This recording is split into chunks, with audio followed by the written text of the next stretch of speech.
Look, I'm gonna let you in on a little secret about Hyundais that the dealership or mechanic won't tell you. Hyundais don't last forever by accident. I know. You've probably been told all about how impossible it is to get the most out of your Hyundai, but here's the thing I've learned after 15 years with my hands buried in engine bays. The ones that die young, they had neglectful owners. The ones that hit 200,000, 250,000, even 300,000. Those owners knew all the secrets to making their cars last forever. I'm Dean, and I've lost count of how many Hyundais I've seen roll into my shop looking and sounding like it was picked out of the scrapyard. And every single time, the owner swears they took care of it. But when I start digging, when I start asking the real questions, that's when the secrets come out. Or more accurately, that's when I realize which secrets they never knew in the first place. So, get a pen and pad and pay attention because I'll be sharing 13 secrets or life hacks that will turn your Hyundai into a family heirloom. Some of these might surprise you. Some might sound weird. All of them work. Let's get into it. Secret number 1, the transmission fluid lie. I'm so sorry to all of you who swear by your Hyundai's manual, but it's not telling you the whole truth. Here's what your manual says. Lifetime fluid. And it leaves you thinking that lifetime means forever. Well, the real truth is lifetime actually means the length of time until your transmission explodes. I cannot tell you how many Sonatas and Elantras I've seen roll in with perfectly good engines attached to dead transmissions because somebody believed the whole lifetime fluid myth. There's no such thing as lifetime fluid. That's marketing departments talking, not engineers. So, what secret do I have for you here? Change your transmission fluid every 60,000 miles. Not a flush, no need for. A drain and fill should do. I had a customer with a 2013 Santa Fe who came in at 180,000 miles, original transmission, still shifting like butter. His secret is just what I told you. Every 2 years, religiously, he'd have us do a simple drain and fill. Cost him maybe $150 each time. Meanwhile, his neighbor with the same year Santa Fe ignored it and was shopping for a new transmission at $120,000. The fluid doesn't know its lifetime. It just knows it's getting hot, getting dirty, and slowly losing its ability to protect your gears. Give it fresh blood every few years, and that transmission will outlive your desire to keep the car. Secret number 2. Using the right coolant specifications. This one's specific to Hyundais, and most owners have zero clue. Hyundai used a specific type of coolant for years, phosphate-free ethylene glycol-based stuff. Still does in many models. But here's the problem. If you just grab any green coolant off the shelf at AutoZone and dump it in, you might be slowly dissolving your head gasket. I'm not being dramatic. Different coolants have different chemical packages. Some don't play nice with the metals in Hyundai engines. I've seen water pumps corroded into scrap metal because somebody topped off with the wrong color coolant. The secret here is all in understanding what your Hyundai needs. Use the real deal Hyundai coolant, or something explicitly labeled as meeting Hyundai's specifications. It's like $10 more per gallon. That $10 saves you from the $1,800 head gasket job you'll need in about 3 years max. So before you go picking any coolant off the shelf, do your homework, that's all. The next secret is going to totally sound made up, but you've got to stick with me here. Secret number 3, the Italian tuneup. What do you know about the Italian tuneup? I bet not much. Let's fix that real quick, shall we? Hyundais with direct injection engines, that's most of them made after 2010, have a dirty little secret. They build up carbon on the intake valves like plaque in arteries. And just like arteries, when they get clogged enough, bad things happen. In no time, you could be dealing with rough idles, starter problems, or even a need for a full-on engine replacement. Yeah, it's that serious. But I've got a free fix that always works. Here goes. Drive it like you stole it. Occasionally, though, I'm serious. Once a month, find an on-ramp or an empty stretch of road and run that engine up to redline. Hold it there for a few seconds. Let it breathe. Let it scream. What you're doing is getting the engine hot enough, the combustion pressure's high enough, that some of that carbon buildup literally burns off or gets blasted loose.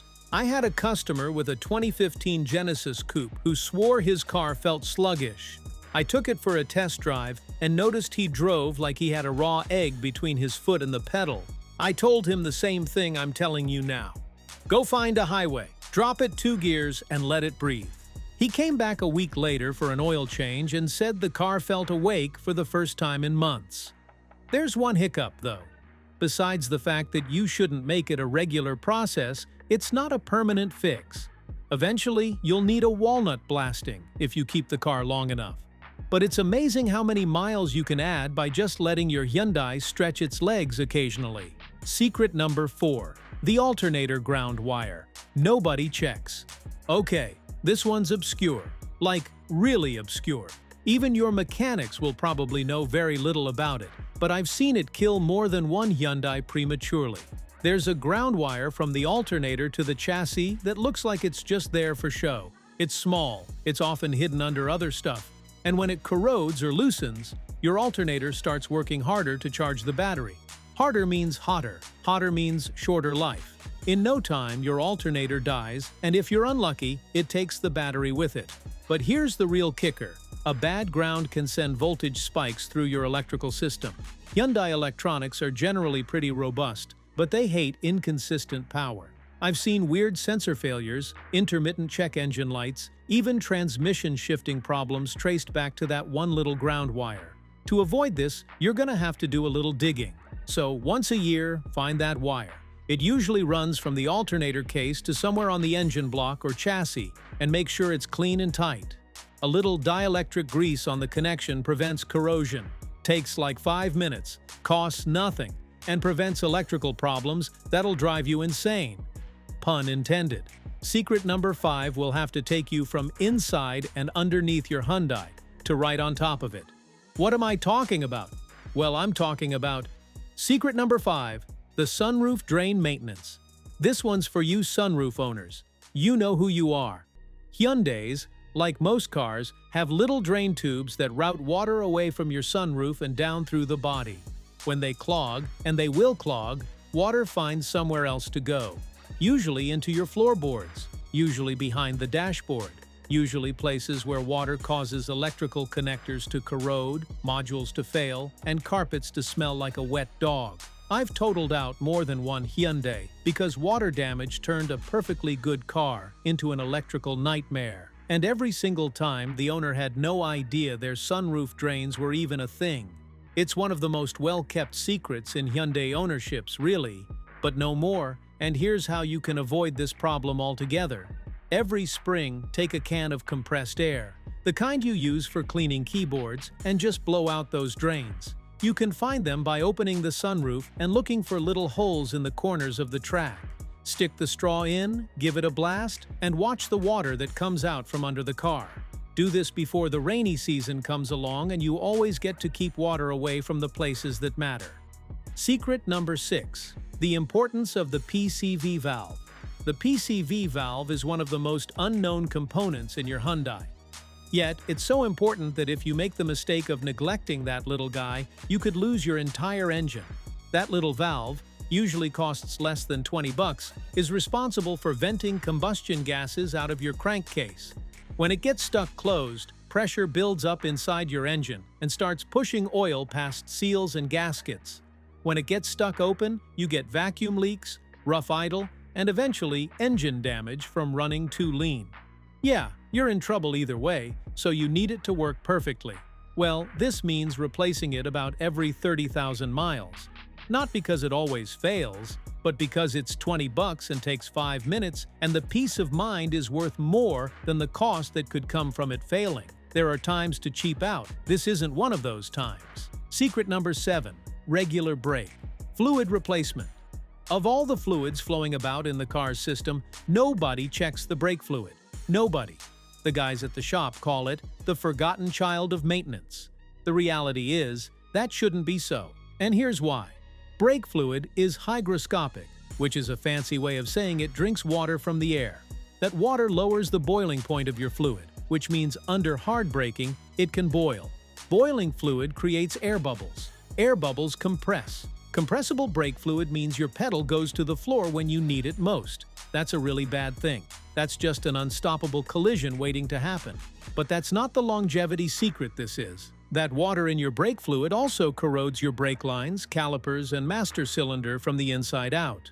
I've seen brake systems that looked fine on the outside but were corroded to hell internally because nobody changed the fluid for a decade. So, just like you do with your car's oil, change your brake fluid every 2 years. It's cheap, it's easy, it prevents the kind of brake system failure that turns a $200 maintenance job into a $2,000 replace-everything nightmare, not to mention the level of risk you're under. Secret number 8. The Serpentine belt schedule. Lie? To all you manual lovers, I'm about to break your heart one more time. On another episode of Things Your Manual is Lying to You About, let's talk about the Serpentine belt, shall we? Your manual says check your belt at 60,000 miles. Replace it 100,000 or something like that. Well, your manual is lying by omission. Here's what really happens. Belts crack, they glaze, they stretch, and when they fail, usually at the worst possible moment, like on a highway in the rain, they take out other stuff with them. I've seen a snapped belt wrap itself around a cooling fan and destroy the radiator. I've seen one get sucked into a timing cover and cause timing issues. I've seen more than a few leave people stranded because they thought, it looks fine.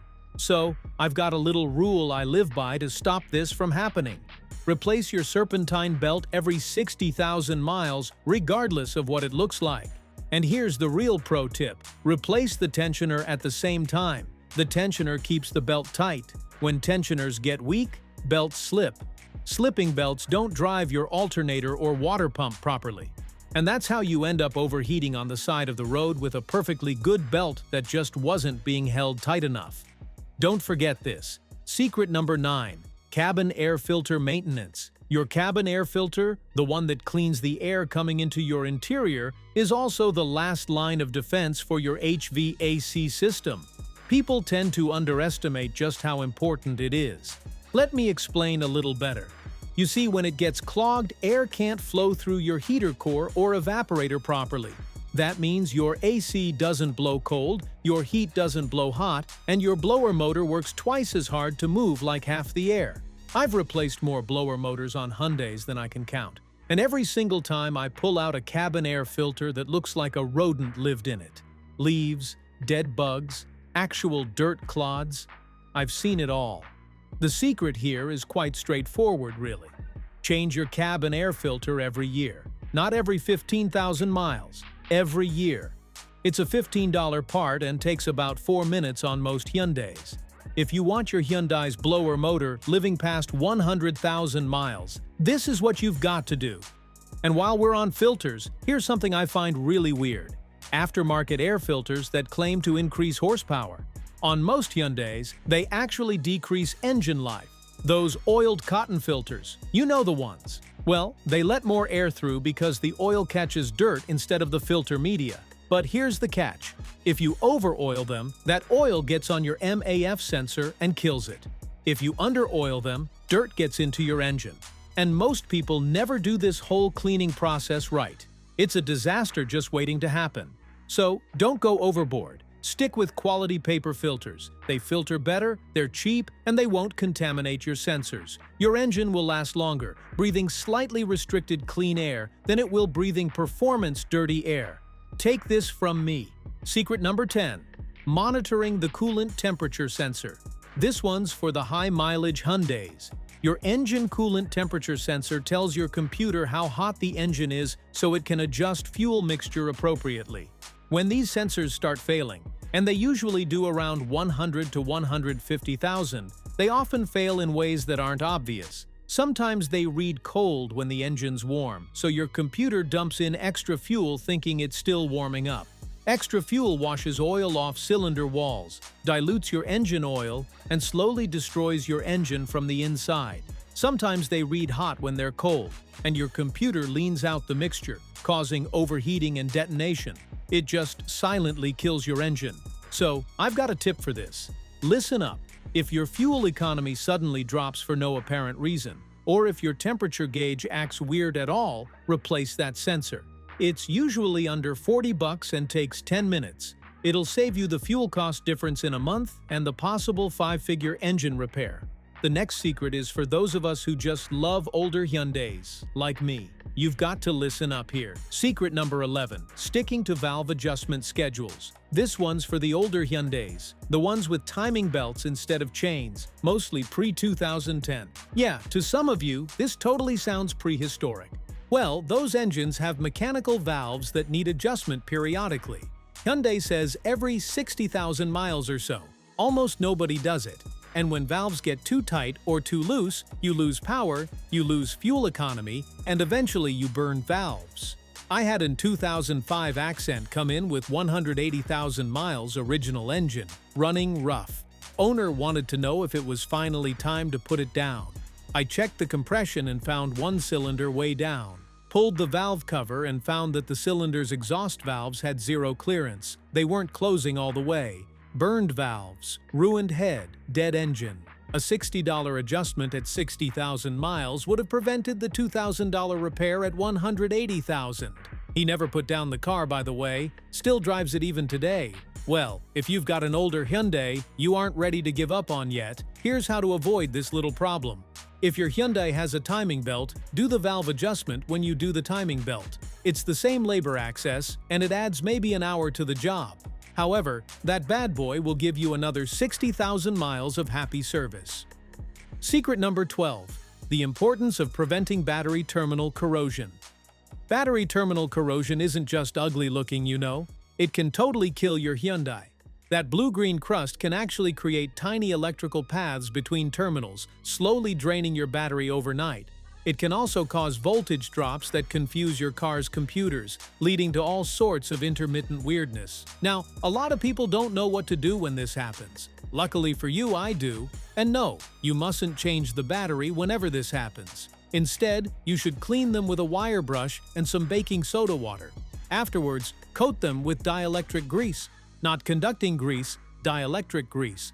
It prevents air from reaching the metal, which prevents corrosion. Do this once, and you won't have to clean terminals again for years.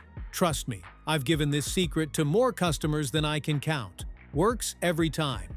Before my turbo lovers storm out in a fit of rage, yes, I've got a little indispensable secret for just you guys. And that is secret number 13.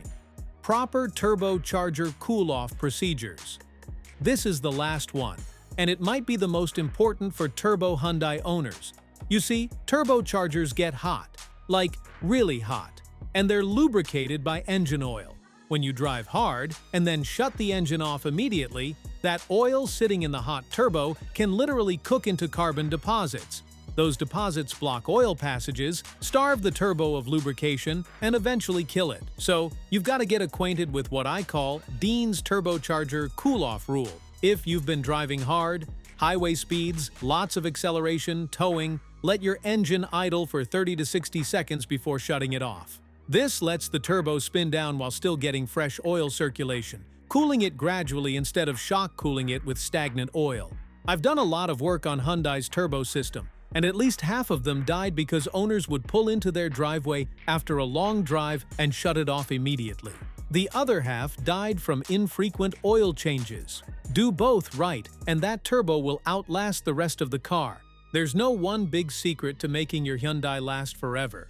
What there is, though, are 100 little things that most owners ignore because they're not exciting, not flashy, not the kind of thing you brag about when talking about cars with your buddies. But you know what is exciting? Driving a 15-year-old Hyundai with 250,000 miles that still starts every morning, still drives smooth, still doesn't owe you a dime. That's exciting. So here's my challenge to you. Pick one thing on this list. Just one. Do it this weekend, then next month, pick another. By the time you've worked through all 13, your Hyundai won't just be lasting longer. It'll be thanking you the only way it can, with reliable, inexpensive miles.